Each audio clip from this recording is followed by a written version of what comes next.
Good morning. Hi, Tracy. Hi, Leslie. How are you?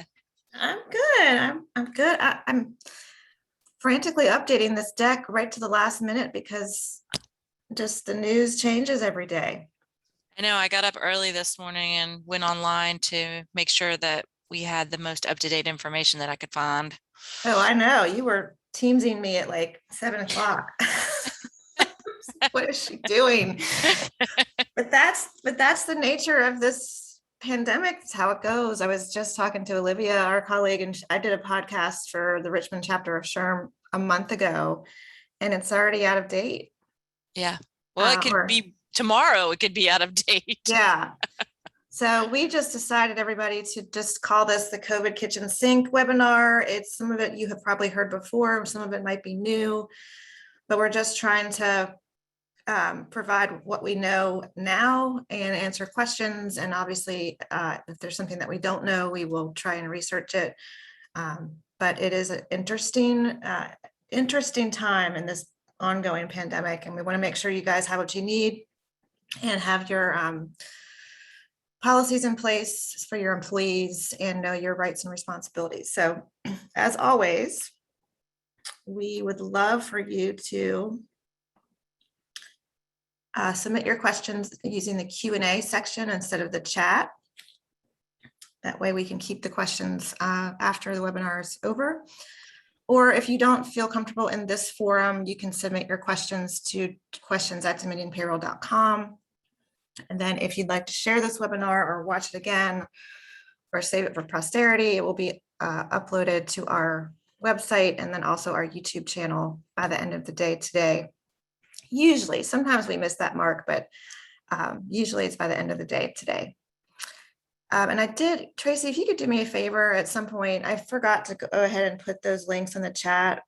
Yeah, I can get those. Just whenever you get a chance, that'd be great. Yep. Okay. So here are some updates and numbers that I put these together on Monday afternoon, so they might have changed a little bit, but you get the idea. We all heard that the Pfizer vaccine has won full approval by the FDA for people 16 and older. They're still working on the 12 to 16 age group in terms of the approval process, so stay tuned on that. The US alone is averaging 150,000 new cases per day, and that's largely because of the Delta variant. 90,000 people are hospitalized with COVID in the US right now, so more than half of the new case number, or daily new case number. And then we still have 85 million people who are unvaccinated and eligible. But what I mean by eligible is that they are over the age of 12 and they're not medically compromised. And then we're looking at possible, I've heard different things on this, and Tracy, definitely chime in if you have heard otherwise, but I've heard about the approval for the vaccines for children under 12, which represents about 50 million people in the US. That I've heard everything from September to December. So I just put fall 2021, possibly, fingers crossed that they will get that portion of the population approved for a vaccine. Yeah, I haven't been following that, I'm afraid. Okay. But I'll be glad to look into it. No, it's I think this week I heard on somebody said that it's going to be potentially December realistically, which is a bummer because school is back in session, but Yeah, it's going. yeah, it's going. So, okay. And then we all know that, I guess, was it about a month ago now that the CDC is recommending that even vaccinated people mask up indoors in areas of high transmission. And in my last webinar 2 weeks ago, we went into detail about what that means, but I checked the data on that. And since my last webinar 2 weeks ago, about 74% of counties in the US were considered areas of high transmission, and now it's up to like 91%. So basically, high transmission is pretty much everywhere in the US. So, but when we'll get into this in a minute, but that it's very controversial, as you know. to ask people who are vaccinated to mask up. It's sometimes controversial to ask people who are unvaccinated to mask up in the workplace. But you've probably read in the news that plenty of corporations and institutions are taking matters into their own hands and making their own policies, which they have every right to do, and so do you as the employer.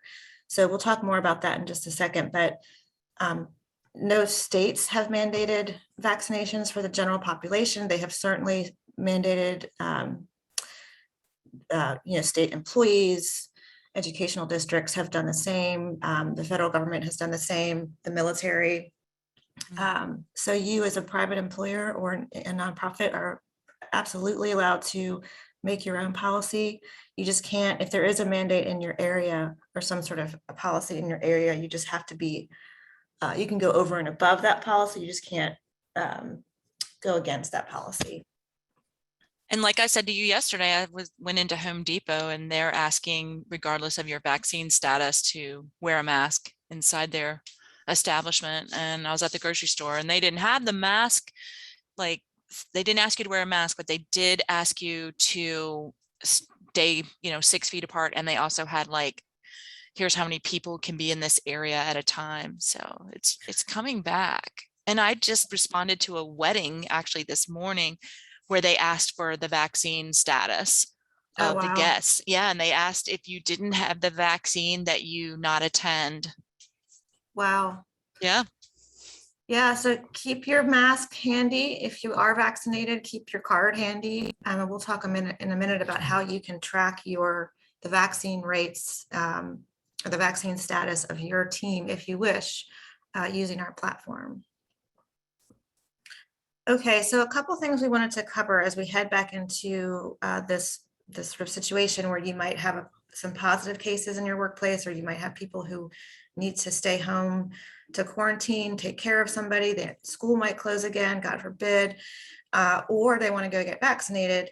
Paid sick leave is still around.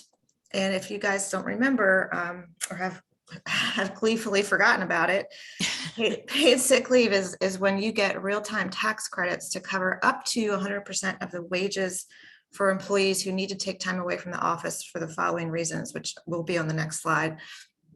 Paid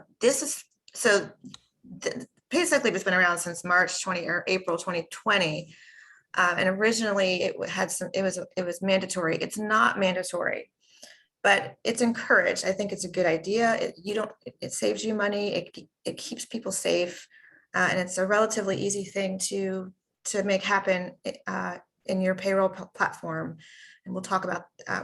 Actually, we don't go into detail about how to do that. But if you email customer service and request those paid sick leave codes, we'll take care of it. And that way, if you go ahead and do that now, you don't have to scramble to do it when or if somebody on your team needs to take paid sick leave.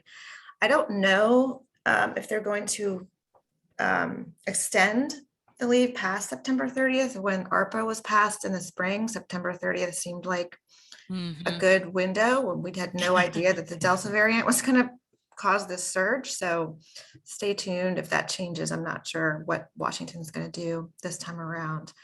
And do you have any sense of that, Tracy? I know we've talked about it before, but I do not. I've been searching just to see if there was any like rumblings, and I haven't seen anything about extension. I'm just surprised, I guess, because schools are going back in session and a lot more people are going back to work, and the Delta variant, it just keeps multiplying. But I haven't seen anything. Maybe they tack it on to the infrastructure package or something. Yeah, I did see a couple things about the infrastructure package, but mostly it was about ERC. So I didn't see anything about the e-sick. Okay. And we'll talk about ERC towards the end of this webinar.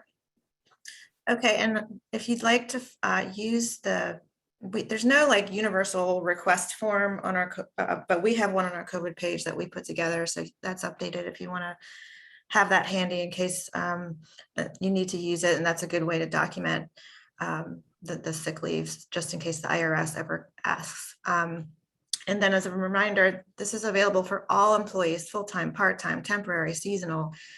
And initially they are eligible for the equivalent of what would be 2 weeks worth of hours worked. So if they're full-time, that would be 80, but if they're part-time, it would be, you need to look at an average.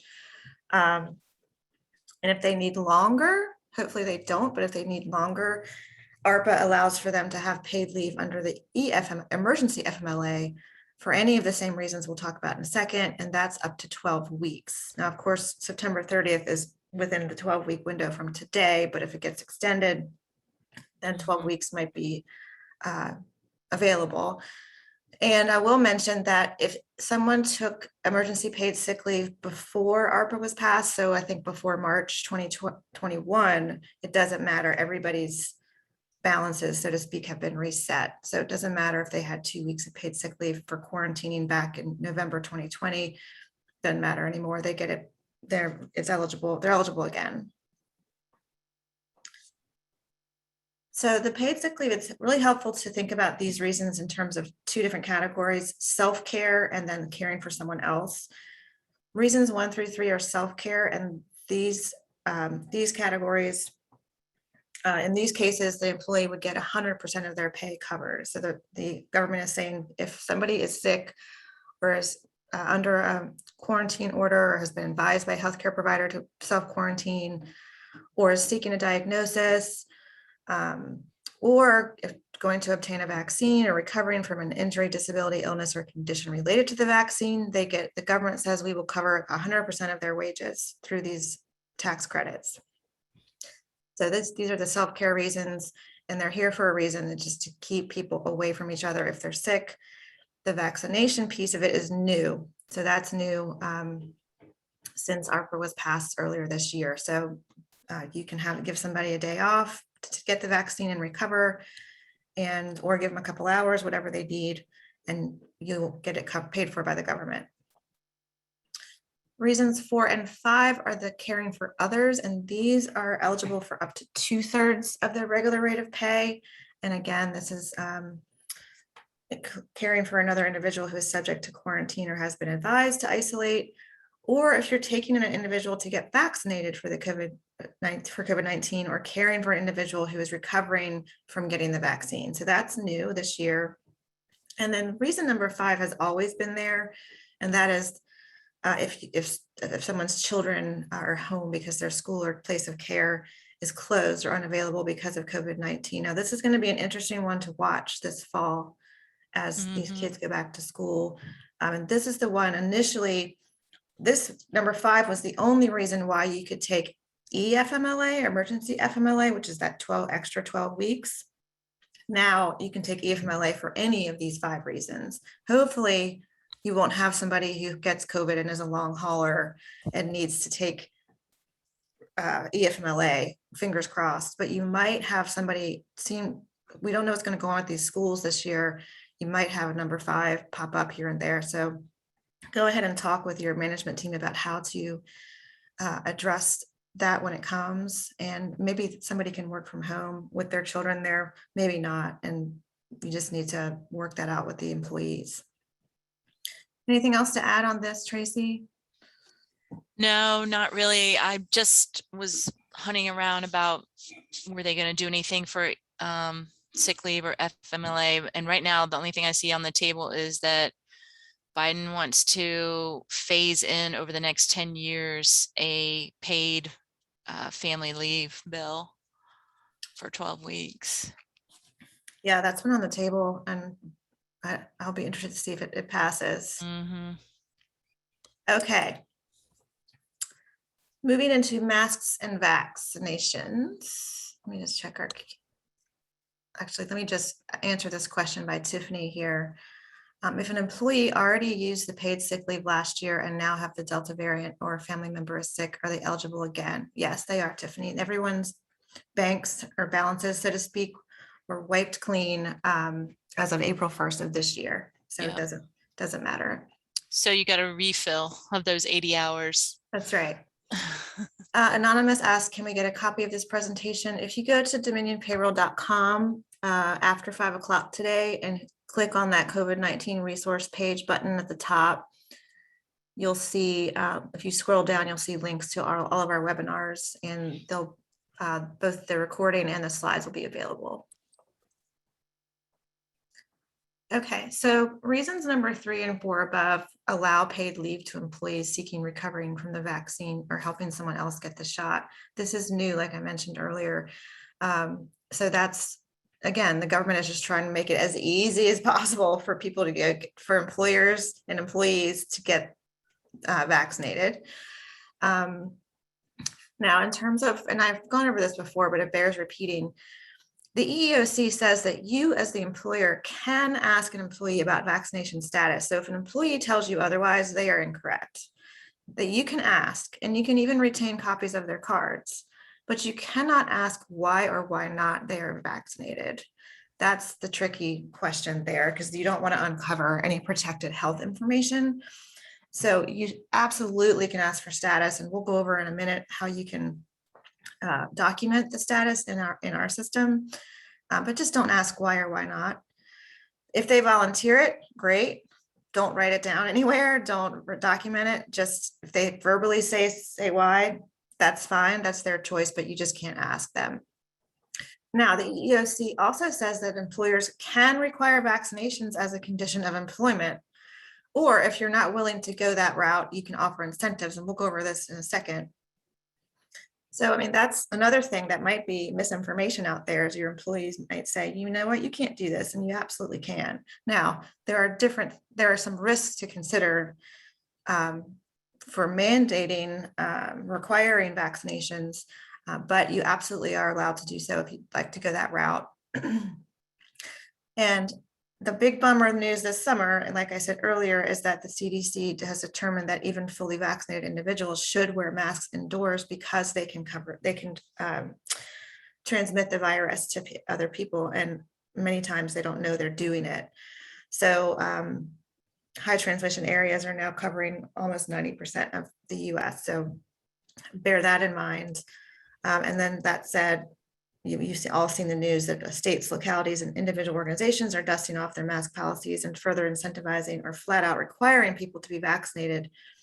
So if you don't have policies in place yet for your workforce, you might want to consider go ahead and drafting some, just so you guys can, everybody can be on the same page. And as we head into the fall, and you guys are clear on what your approach will be, and also be prepared to change it if you need to, if something changes. Okay, Tracy, do you want to talk about how to document the proof of vaccination in our Sure. system? So we've gotten some requests from different clients on how can they track the vaccine in our system. And we do have a method. So if you're with us, we can help you out with this. The thing that you would want to do, and you can certainly call customer service to get some help with it, but you would set up a certification titled COVID vaccination under the client management, HR management certifications. And I just took a little screenshot to show you what it looks like. You just put in your description and then click save. Then your employees can upload a picture of their vaccination card to employee documents in employee self-service, or you can have managers do that.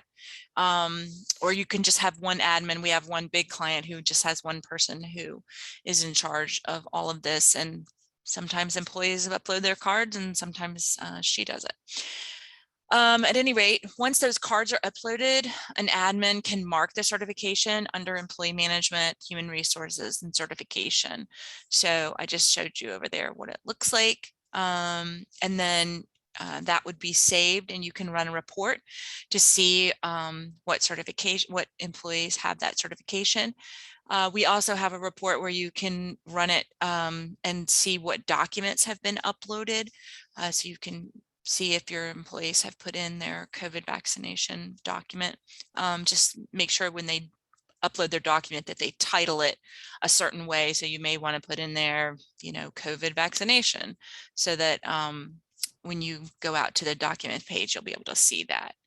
So it's pretty straightforward. It's not too hard to do that. And we'll be glad to help if it seems a little confusing. Yeah, it's a two-step process because, well, you could just do the upload and not do the certification if you don't care about reporting on it, I think, right? Mm-hmm. Because, yeah. but so any employee can go in and upload a document to to their folder in employee self-service. But the trick is that if you want to run a report showing who's been vaccinated, that's sort of second step of making it a certification makes that a little bit easier to do. And if you certainly, if you want help walking through this, we can help you with that. We did a demo. Amy and I did a demo yesterday for an employee just so he could see how it worked. So yeah, so we're getting more and more requests for this. So I mean, you don't have to do the certification. You can still run a report that pulls all the documents, but it'll just pull all the documents that an employee has uploaded. So if you have, right. 200 employees, nobody wants to try to pick through all of that to see which document had been uploaded. But the certification, you can run a report really quickly. Right. So, and Amy has brilliantly developed a workaround for sort of running one report that will show both. We didn't put that in here because it's a little confusing, but we will certainly let our customer service team know about it so that if you call and need some help, we can advise you on how to do that. I mean, or some of my clients are just using like a spreadsheet. They don't necessarily want to mess with iSolve, which is fine. The point is that a lot of people want to know the rate of vaccination among their teams. And you can incentivize the group as a whole if you want to go that route and say, you know what, once we hit 85%, we're all going to have a pizza party or whatever, or get a day off or something like that, which would mean that you weren't singling out individual people. You're talking about it framing it as a collective goal.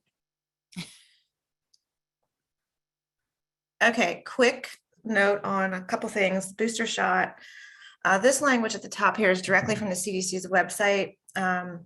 They're saying the goal is for people to start receiving a COVID-19 booster shot beginning in the fall, with individuals being eligible starting 8 months after they received their second dose of an mRNA vaccine.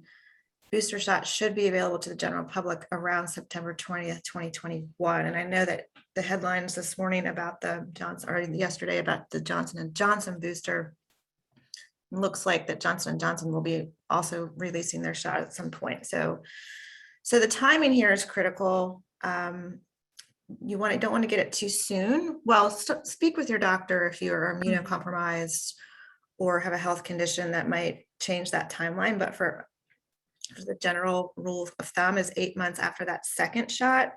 So you want to wait.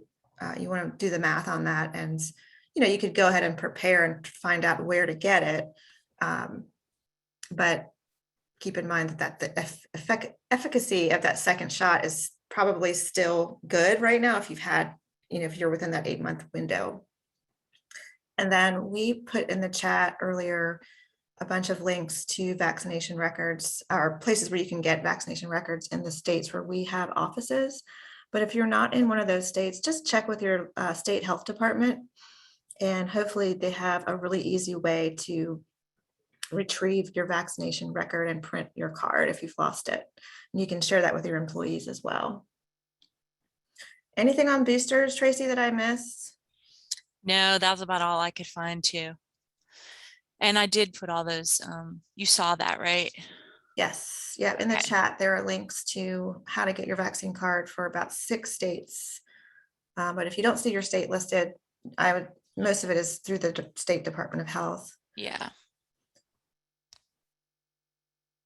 That should be all right. And before this, I was listening to a really in-depth piece on NPR about the booster shot and how it works. And it's really fascinating. It's basically, the analogy was any vaccine for any illness is like an umbrella. If it's just a simple rainstorm, you're probably fine. But if it's a really violent thunderstorm, you have a greater chance of getting sick, even if you're vaccinated. So the point being is that a booster shot makes that umbrella, keeps the storm to a nice gentle rain as opposed to a violent thunderstorm. Does that analogy even make sense? Yeah, it does. It does. So if you're vaccinated and you go out and you're around a lot of people, your chances are that you're going to be in that, your umbrella is not going to be as effective. And the booster extends that protection on into the future. Now, what happens after this round of booster shots? I don't know. I don't know if we're going to live in a world where we every year we get, we add COVID-19 vaccination to our flu shot and whatever else, shingles shot and whatever else we get every year. I don't know, but we'll have to see. Okay. So here are all those, I know these links are useless to you on this screen, but this is where these are the 6 states that we have offices in. So we went ahead and included those, and those are in the chat. Okay, so a word about work or policies for your workplace. So your options are, in my eyes, and somebody might have a different, I know some of you have some more hybrid approaches because you have different types of offices or different types of employees doing different types of work. And so, but this is sort of a basic framework. You can either require that your staff be vaccinated as a condition of employment. You can actively enforce vaccination by encouraging it and documenting it. You can incentivize your team to get vaccinated, or you can rely on the honor system and just say, you know what, if you're vaccinated, you don't have to wear a mask. If you are vaccinated, you do have to wear a mask, or everybody has to wear a mask. That sort of depends on your workplace, your culture, your people, and your leadership. So if you go the required routes, which means that you are willing to terminate somebody who does not get vaccinated by a certain time, you just need to be prepared for what that will look like. If you have somebody who requests an exemption based on religious or medical reasons, or simply just flat out refuses to get it, what will be your approach to that? You would actually, I probably shouldn't say request proof, I would require proof and document it. And then understand, though, that if any vaccine-related illness or injury may be subject to workers' compensation claims, if you require the vaccination as a condition of employment. So we have a couple clients who have done this, and I know you all heard in the news recently that a lot more corporations or institutions are starting to require vaccination. It is your right to do that if you'd like to go that route. I would just very clearly work with an HR professional. We're happy to help, work with an employment lawyer to craft that policy, and then the contingency planning around what happens if somebody doesn't want to get vaccinated. Are you willing to terminate them or make an accommodation like working from home, or not permanent, but for the foreseeable future, having them mask and socially distance in the workplace if their job can't be performed remotely. Okay, so active enforcement is, to me, you're not requiring vaccination as a condition of employment, but you are requiring proof if they want to unmask. Now, this is a little murky now because the CDC is now saying that everybody should mask up. So take that for what it is.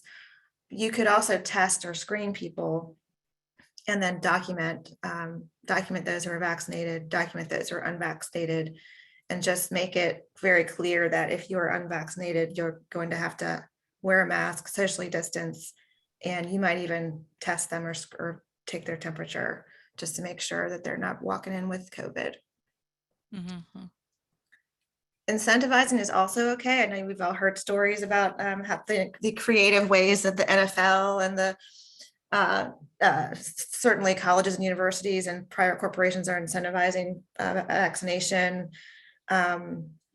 I came across this fun fact: employees who quit because they object to a vaccine policy are generally not eligible to collect unemployment, but the burden is on the employer to show that the rule or policy exists and the employee knew about it and violated it anyway. So another great reason to have a policy in place, regardless of what your policy is because the employees, if the employees don't know what your policy is, then if they violate it, you can't discipline them for that. I know I saw our friend Mark Bricky from the VEC is listening today, so hopefully I got this fun fact right. But I thought that was interesting, and so I thought I'd include that.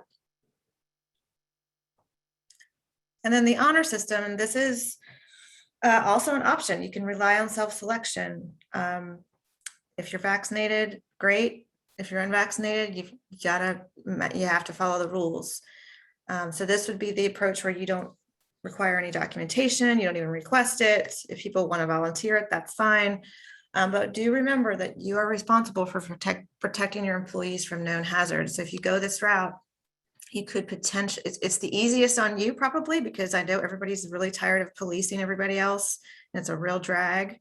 But if one of your employees calls up OSHA and says, XYZ employer is not protecting me from the COVID virus, they will give you a call.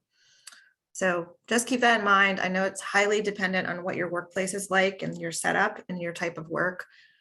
So, but just those are your options in my eyes. And I know I did a poll last time, and some of you have some real creative policies in place. So I'm always happy to hear what's happening out there in the field, where you guys are. Anita says, great analogy. Sounds just like the annual flu shots. Thank you, Anita. I wish I could claim it. I heard it from someone else, but yeah, it is a good analogy. Okay, we're going to switch gears to everyone's favorite credit, the employee retention credit, which has been Tracy's life for the past, I don't even know how long. I didn't put all of your slides from the last one, Tracy, on here, so hopefully I didn't leave out too much, but we have probably 5 or 6 or 7 on it in this presentation. So go through these and hopefully we'll have some questions. Okay. So the ERC is the employee retention credit, and it is a refundable credit that businesses can claim. It has certain parameters in 2020, and it has different parameters in 2021. It does kind of get confusing because there's a lot of information that has to be collected from clients to be able to claim this credit. So basically, if you were shut down or you had a gross decline in receipts of a certain amount, then you can collect on wages under the CARES Act from March 13th, 2020 through December 31st, 2020. And then I think it was like December the 27th or something, Trump signed the CAA Act, and that was for wages that would cover between January 1 and June 30th. And then Biden came in and signed ARPA in March and extended ERC between July 1st and December 31st of 2021. Now, there is some inklings out there, and it's already been put forth in the infrastructure bill to scale back on ERC and to make it end early. They want to end it as of October 1st. They want to end it as of the end of third quarter. I don't know if that will actually pass, but it is out there because they want to use the money that would be allocated toward ERC to go toward roads and bridges and things like that.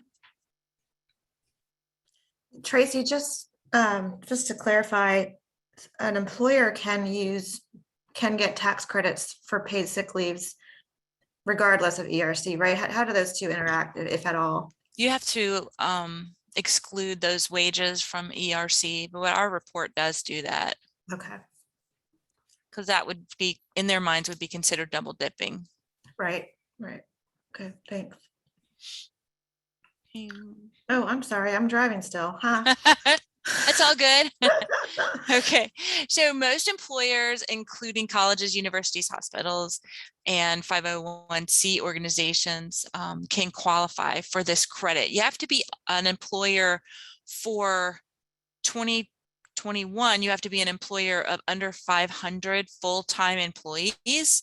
In 2020, you have to be an employer of under 100 full-time employees. Now, the full-time employees is not an FTE. It's actually just someone who works an average of 30 hours per week. So if you have part-time people, say they work, 25 hours a week, you wouldn't take 2 part-time people and combine them together and say, okay, well, that's 1 or that's 1.5 or however you want to think of that.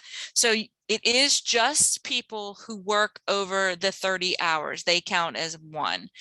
All wages count. So like if you're a gym and you have maybe a handful of full-time employees and everyone else is part-time, all the wages for your part-time and full-time people can be eligible for ERC. It's just that the full-time people are the only ones that count toward that full-time threshold.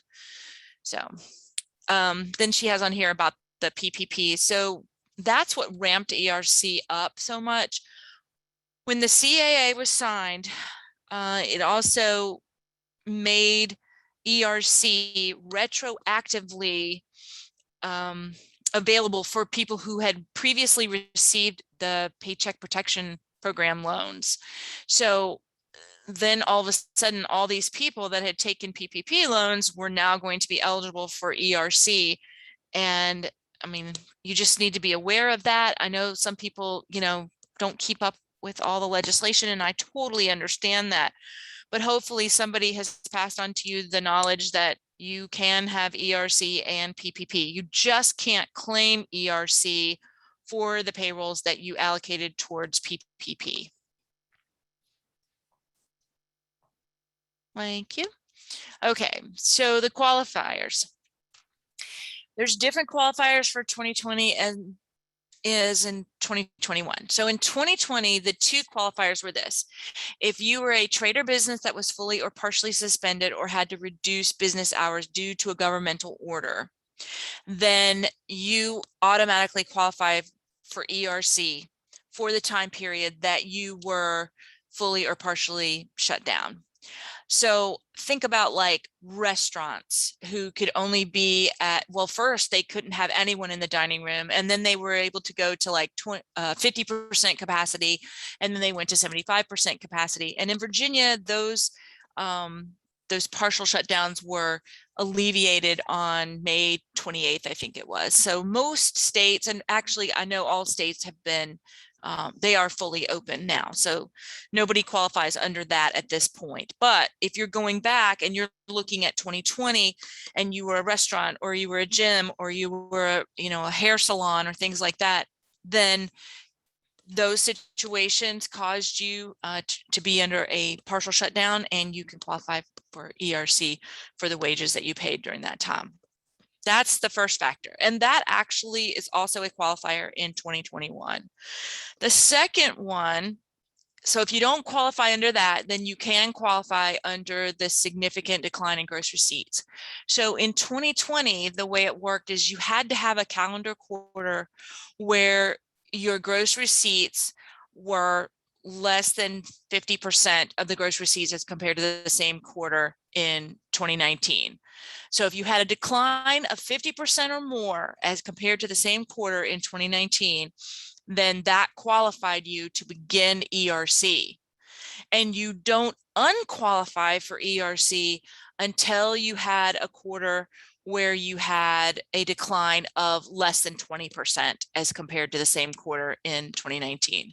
So if you were down, let's say you were down 55% in second quarter of 2020, the next one you were down 35%, you still qualify for ERC. And then in the fourth quarter, if you were down, 19%, that's when you wouldn't qualify. So that's how that works in 2020. In 2021, they do it by quarter. So you have to qualify each quarter, and you have to have a decline in gross receipts of greater than 20%.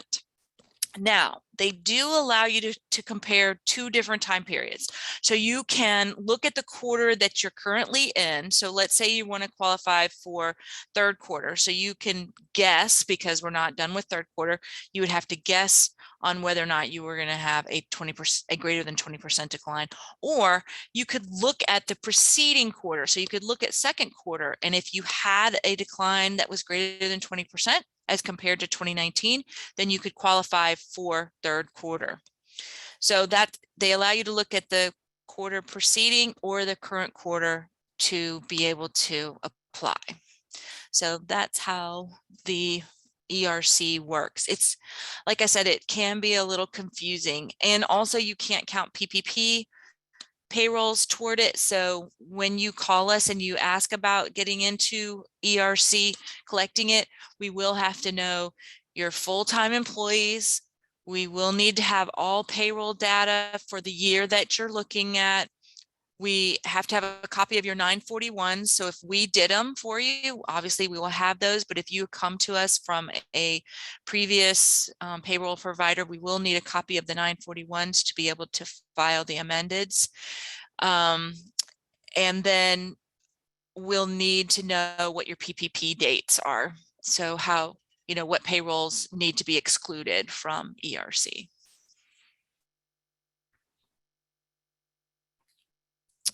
Okay. Oh, this is about your aggregate employers. So if you have somebody who is in control of more than 50% of, let's say you're a restaurant, and you have several locations of that restaurant, and you have one person who owns over 50% of all those restaurants, then you are considered to be a single employer, and you have to put all your employees together for that. I think that's it on that. Oh, this is the amount of credit. So in 2020, the amount of credit was a maximum of $5,000 per employee. It was basically 50%. So, regardless of how much your people made, it was just going to take 50% up to that 5,000 max for the entire year of 2020. But in 2021, they did it by quarter, as I mentioned before, and you are eligible to earn $7,000 per employee per quarter. So as it stands right now, over the course of the year, if you are eligible for the whole year, you could earn a max of $28,000 for each employee. So it's a huge credit. And if you can qualify for it, I mean, it's an amazing amount of money for a lot of people, and for a lot of businesses that were really hit hard, like gyms and restaurants. It's been a big help to getting them back on their feet.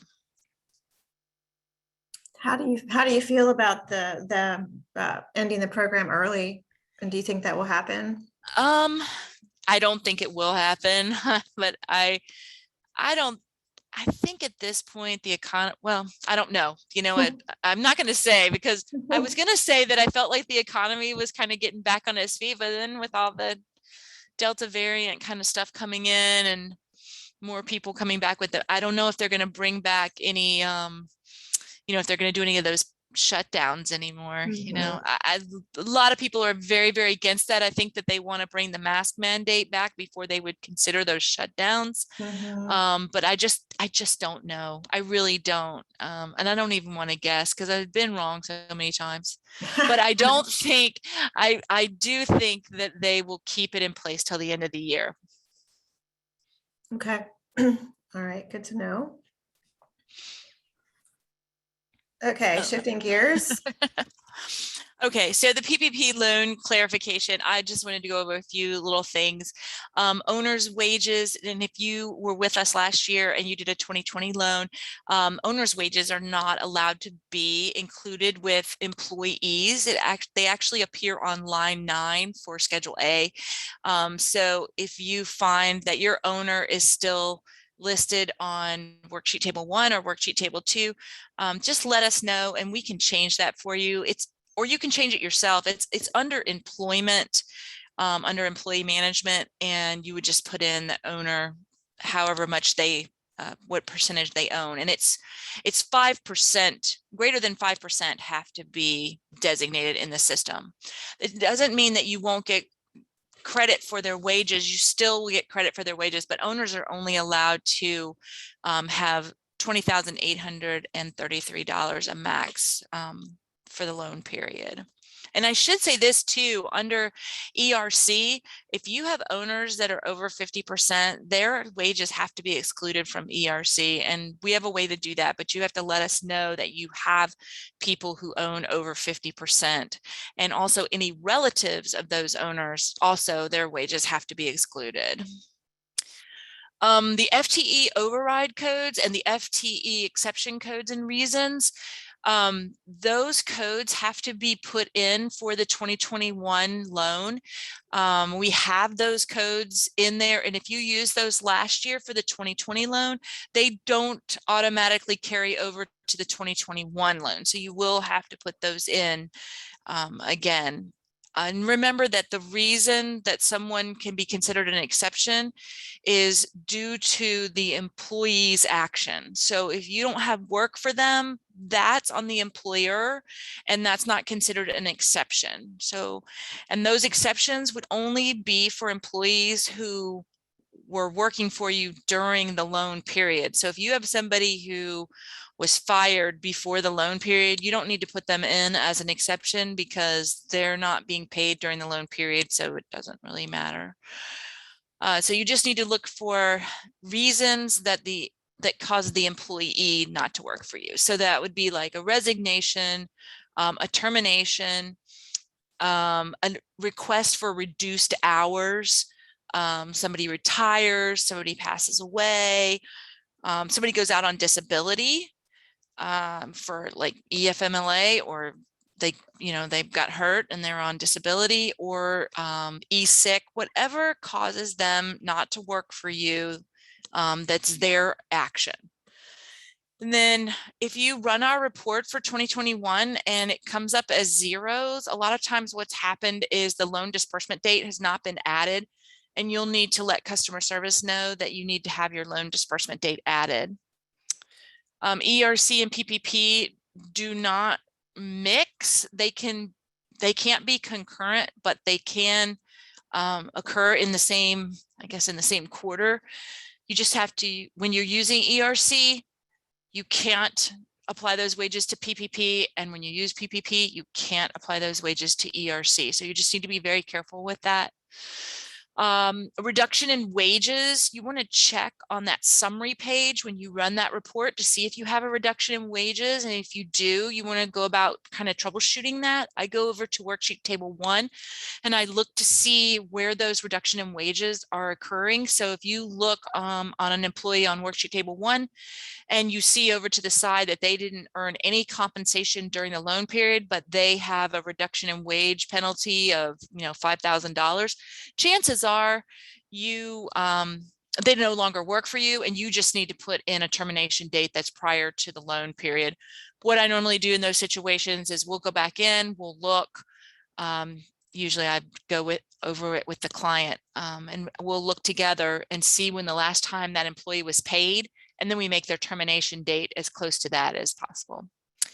The FTE reduction quotient, that's how many FTEs that you retained as compared to a comparison period. From that, you want to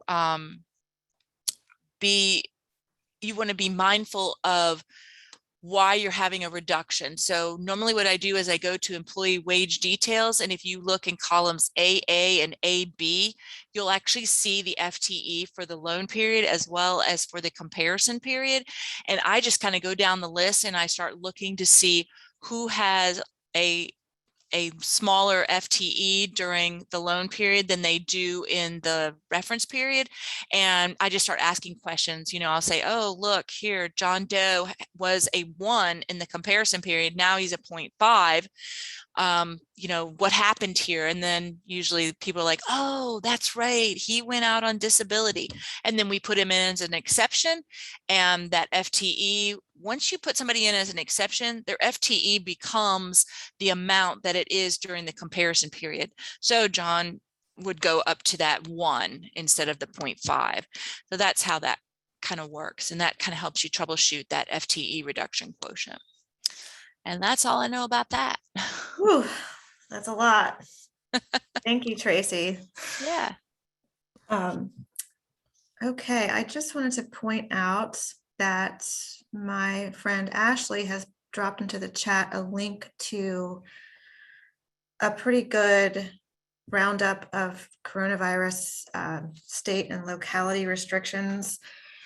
Our clients have asked us, is there some centralized aggregator, or are we able to aggregate and alert them every time a state or locality that they have employees working in has some sort of has a new coronavirus related policy or mandate. And we, I wish there was an aggregator. We rely on some different sources, and this is one of them.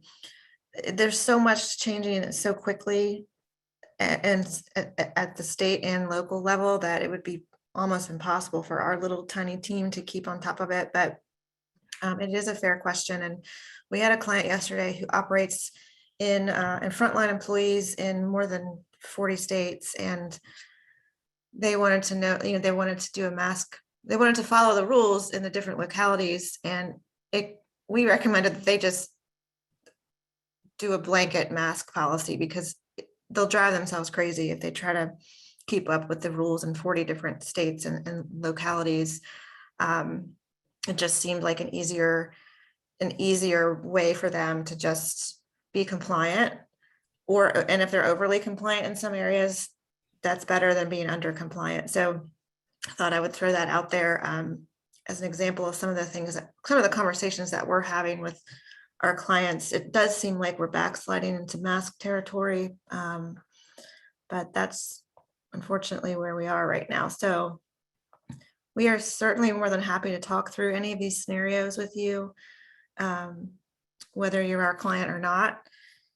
And we will be back in 2 weeks with another webinar with another HR matters on topic to be TBD, because we'll have to see what happens. Yeah. I don't know what it's going to look like. That would put us after Labor Day. So yeah, we will keep on it. Sharon says, thank you, Sharon. We really appreciate it. I know that we sort of hopped around a lot today, but that's sort of the way it is right now. Tracy, thank you for joining me today. Yeah, thanks for having me. And we will see you all in a couple of weeks. Thank you. Have a good day. Bye.